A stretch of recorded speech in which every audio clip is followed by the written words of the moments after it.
So ownership is about basically being someone that people can rely on to get something done, no matter the circumstances.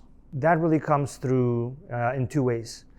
The first one is unconditional responsibility. So once somebody takes ownership of it, they give up the idea that a bunch of other people are responsible for something going wrong. That is hard to do because it's basically like a crushing weight on all the stuff that you now need to do. The benefit of doing that is personal growth, basically. People who take ownership and take real responsibility for things, they begin thinking about all the things that need to go right. And this is a big change from just thinking about a small piece of a problem or not wanting to really understand how something looks or works when it's right.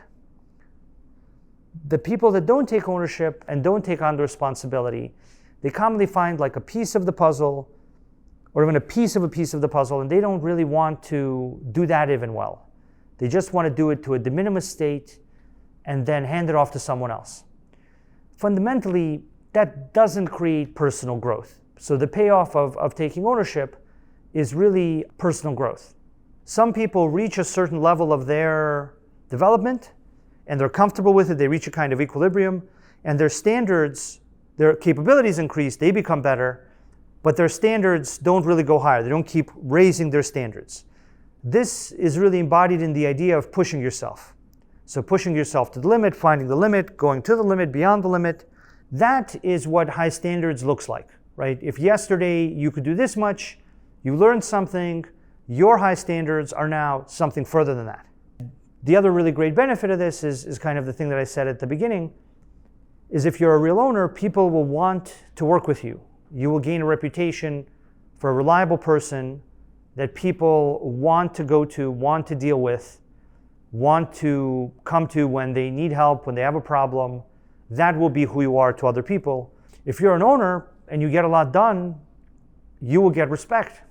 People will look at you and say, this is a person I can rely on, this is a person to get things done, this is a person who takes their responsibilities and their word seriously, and the quality of what they do is always high, which some people find important. Prioritized focus is about having the right priorities. So that means that you've given a lot of thought to what is the best use of your time. What is the thing that you should be doing that provides the most incremental value or the largest amount of value over time. The second part of prioritized focus is avoiding distraction. So if you're taking ownership, that's great. You're already far ahead of over 50% of people. Then you have the right priorities, so you're taking ownership of the right things. That's great. So you're doing the right things and you're doing them very seriously and you're taking them seriously and people can rely on you. Now, one of the few things that I've seen knock people away from success is distraction. So they basically go and they distract themselves, or they're distracted by others about a number of things that have nothing to do with their goals, right? They read a lot of news, they look at token prices, they talk to people about useless things, they gossip about things. They basically spend their time reading and learning and conversing about things that they have no control over. They will probably never control those things, and they're unrelated to their goals. You're not likely to succeed if you spend your limited time on the wrong things, basically. And prioritized focus comes down to choosing the right things and making sure you're actually avoiding the wrong things, making sure you're not kind of saying you're going to do the right things, but then distracting yourself or others. At Chainlink Labs, the distraction part actually goes into two subparts. One part is about the crypto industry, which is a very distracting place, and we should not be discussing token prices, various news that we have no control over, that don't affect our work. Like if you're in the marketing department, you've got to worry about the news, great, worry about it. If you're in some other part of the org, there's some news, it's related to your work, keep an eye on it. But if you're doing things that are unrelated to the news in the industry, there's no reason to discuss it, discuss it with others and distract them, right? So focus is very important because we need everybody to be executing on the opportunity we have in front of us. And you not only need to help yourself stay focused, but others. And then the second part of avoiding distraction is all the politics and all the weird stuff out in the news in the general world. And Chainlink Labs should really be a place that's completely apolitical, completely neutral, and you should be able to come together without anyone forcing their views or opinions into your work or into your conversations. You should do great work together to achieve a state of cryptographic truth and a deterministic society and the Internet of Contracts and all those great things. And then we should all go our separate ways and live our lives in the ways that we feel is best for us. But what we should avoid is a dynamic where we constantly talk with each other about all these things that we don't control that have nothing to do with building Chainlink. That is a big mistake because it robs both you and the people around you from the focus that they need to execute on the very time-sensitive, important goals that we have here. Constructive dialogue is the ability for people to come together, agree that they're going to look for the truth and reality so they can then together work on that reality and get to the outcome they want.